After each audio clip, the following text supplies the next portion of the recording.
बंटी, ओ बंटी, सुबह सुबह क्यों शोर मचा रहे हो? सोने दो। अरे उड़ गया। अरे पानी मत फेंकना, पानी मत।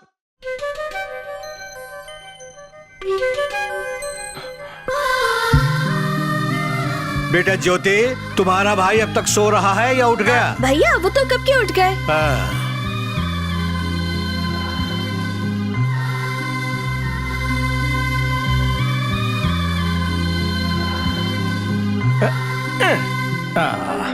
ज्योति, वो कुंभकर्ण उड़ गया है, मैं जाऊं उसे उठाने? पापा पापा। क्या हुआ बेटा? मैं सपने में एक राक्षस आया, मैं सो नहीं पा रहा, मुझे बहुत डर लग रहा है। अरे मिलिट्री वाले का बेटा होकर डरता है? सो जा सो जा।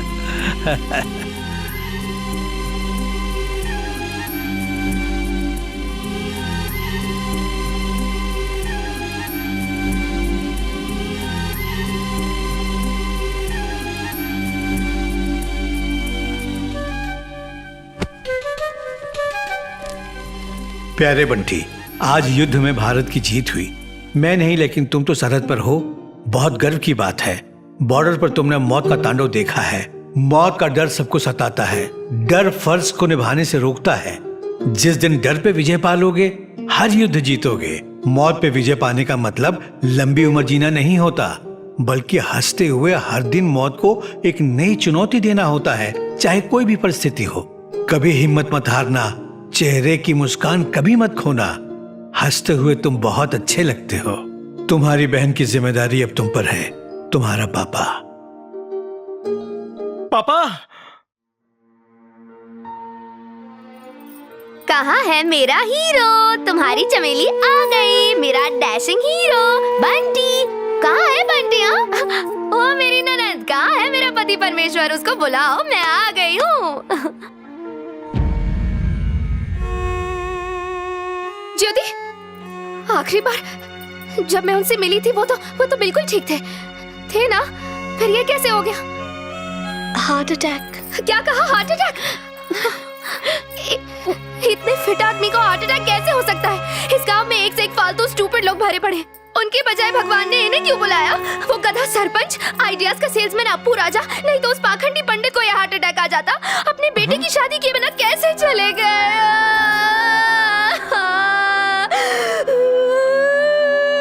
ये तो चमेली है।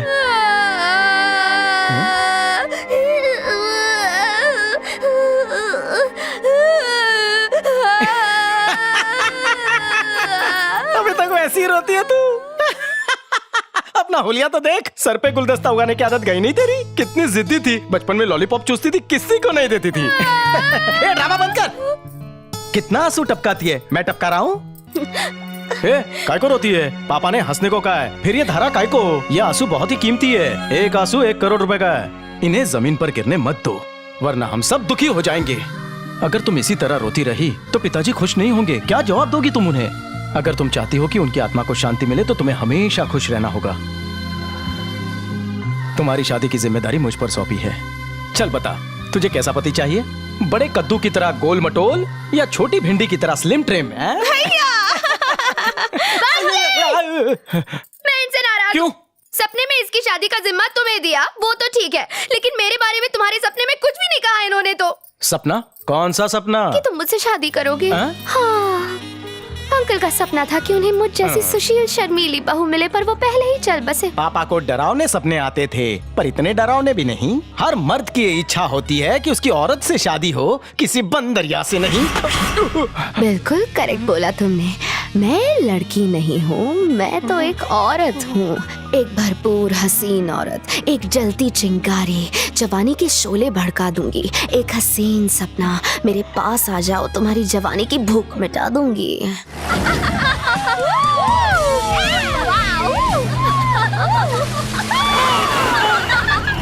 पगला गई हो क्या?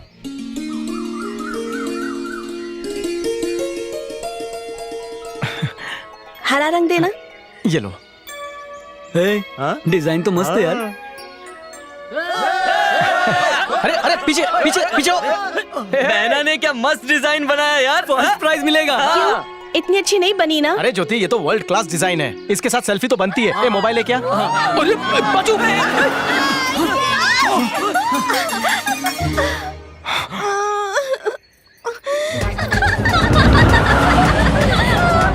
इनकी तो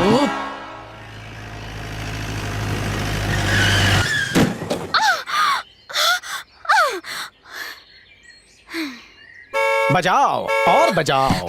हेलो, यस।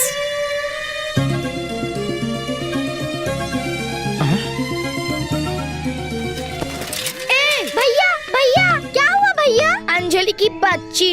ए ठीक से बना बंदरिया, जल्दी बना। लंगूर कहीं का, तू ही है ना?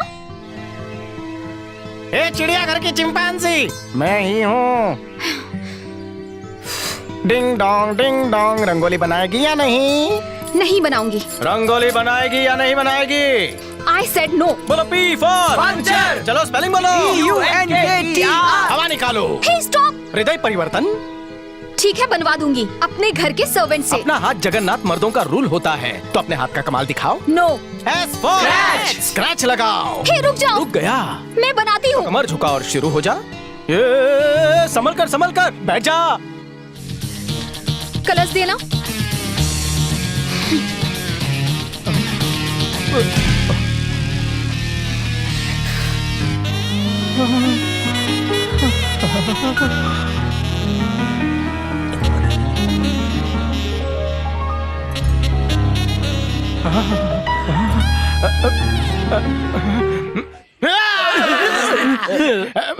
इस तरह लड़की को कोई देखता है?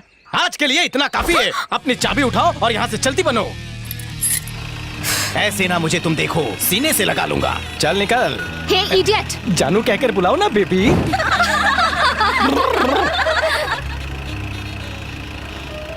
हे गुलाबी लंगूर, मुझसे उलझने का नतीजा देख लिया ना? अभी बताता हूँ। बिगड़ेल शेरनी, एक दिन तुझे अपने ताल पे नचाऊंगा।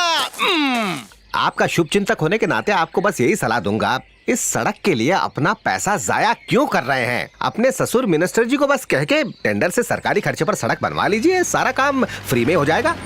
लीजिए, तूफान आ गया। ए अंजलि, बता के नहीं जा सकती थी? चल बता, कहाँ गई थी? मैं कहीं भी जाऊं, तुम्हें उससे क्या मतलब? मुझसे इज्जत से बात कर, मैं तुझसे बड़ा हूँ।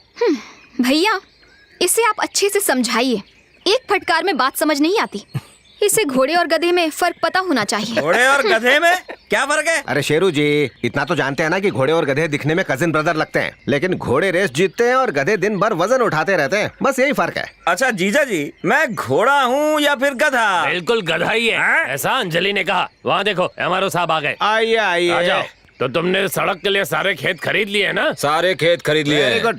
सिवाय इस 5 एकड़ जमीन के। अरे क्यों हार्ट अटैक देने की बात कर रहे हो? अगर ये जमीन का टुकड़ा हमें नहीं मिला तो गन्ने को फैक्ट्री तक पहुंचाने के लिए सड़क कहां से बनेगी? और अगर गन्ना फैक्ट्री तक नहीं पहुंचा तो उस पर फिर से ताला लग जाएगा और आपके 25 करोड़ जाएंगे सीधे गड्ढे में। और अगर आपको 25 करोड़ का घाटा लगा तो आपकी इज्जत और नाम जाएंगे सीधे कटर में। थोड़ा और पैसा देके जमीन खरीद लो ना भैया। कोई फायदा नहीं है, उसने इनकार कर दिया है। आखिर है कौन वो? वो स्वर्गीय फौजी माधवराव का बेटा है। क्या कहा? स्वर्गीय मतलब वो नहीं रहे? ओह, माधवराव तो हमारे पारिवारिक मित्र थे, बहुत इज्जत करता था मैं उनकी। अच्छे इंसानों को भगवान इतनी जल्दी क्यों उठवाते हैं? मानना पड़ेगा, कमाल के एक्टर हैं आप। माधवराव के बेटे को जाकर मुझे सांत्वना देनी चाहिए। हीरो, ओ हीरो। अरे नमस्ते एमएलए साहब। पूरे गांव के हीरो, कैसे हो? मैं ठीक हूँ। आपने तकलीफ क्यों की? मुझे बुला लेते। आप बैठिए ना। अरे कोई बात नहीं, चलेगा। कमाल कर दिया, पूरा गांव तुम्हें हीरो कह के पुकारता। मैं तो समझा हीरो बनोगे तुम, लेकिन मिलिट्री ज्वाइन कर ली। सपना हीरो बनने का ही था, पर पापा चाहते थे मैं असली हीरो बनूं, इसलिए आर्मी ज्वाइन कर ली। बहुत अच्छा किया। जय जवान जय किसान, इनके बिना देश की कल्पना नहीं कर सकते। कल ही पता चला हार्ट अटैक से उनका देहांत हो गया। बड़े ही नेक इंसान थे वो, बहुत ही निर्दय है भगवान। अच्छे लोगों को इतनी जल्दी बुला लेते हैं। बेटी का विवाह नहीं देख पाए, बेटे की शादी नहीं देख पाए। पर चिंता नहीं करना, मैं हूं ना तुम्हारे साथ। इसकी शादी धूमधाम से करवाऊंगा और तुम्हें 20 एकड़ खेती की जमीन दूंगा। नहीं सर, आप जमीन क्यों देना चाहते हैं मैं अच्छी तरह से जानता हूँ। इससे पहले आपके आदमी भी आए थे। I am really sorry sir, वो पहाड़ वाली जमीन मैं नहीं दे सकता। वहाँ पापा की समाधि बनाई हुई है। सेंटिमेंट्स की वही जगह होनी चाहिए जो शर्ट पर लगे सेंट की होती है। थोड़ी देर में अपने आप उड़ जाती है, वरना प्रॉब्लम। आज के जमाने में जानता हूँ, पर आज भी माँ ही बच्चे को जन्म देती है। सूरज पूरब से ही उगता है। आज भी मनुष्य मनुष्य ही है और पशु पशु है सर। जिसके पास भावनाएं नहीं है वो मनुष्य नहीं है सर। पता है मैंने अपने पिताजी की समाधि उस जगह पर क्यों बनाई है? माँ बाप कितने कष्ट उठाकर अपने बच्चों को पालते पोसते हैं, फिर एक दिन इसी मिट्टी में मिल जाते हैं। समाधि स्थल उनके वहाँ होने का एहसास दिलाती है। गलती से भी कोई उनकी समाधि पर पैर न रख दे, इसलिए उसे पहाड़ी पर बनाया है। Okay okay okay okay okay, आपके पिताजी की समाधि को डिस्टर्ब ना हो उसके लिए तारबंदी करके उसके साइड में रोड निकाल लूंगा। अब अगर कोई दिक्कत हो तो बताओ। देखिए, हमारे देश में सरकारें मंदिर मस्जिद हटवा देती हैं, समाधि नहीं हटेगी इसकी क्या गारंटी? नहीं सर, मैं मजबूर हूँ, मुझे माफ कर दीजिए। ठीक है, तुम्हारी इच्छा। हाँ,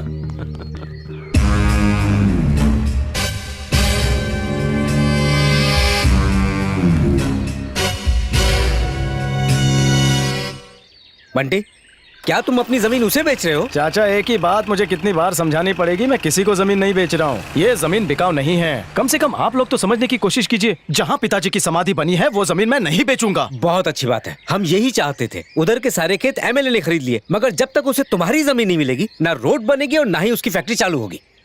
एक दिन वो फैक्ट्री गवर्नमेंट चलाएगी, तभी हम मजदूरों के अच्छे दिन आएंगे। बेटा, आप क्या कह रहे हो चाचा? मेरी समझ में नहीं आ रहा है। बंटी, आज तक तुम्हारे पिता ही हमारी मदद करते रहे। उन्होंने हर अत्याचार के खिलाफ आवाज उठाई, मगर आज वो हमारे साथ नहीं है और हमें पूरा यकीन है, भले ही वो जिंदा नहीं, मगर उनके आदर्श हमारे साथ हैं। आज तुम्हारे पिता उस जमीन पर इसलिए हैं ताकि खून चूसने वाला एमएलए वहां रोड न बना सके।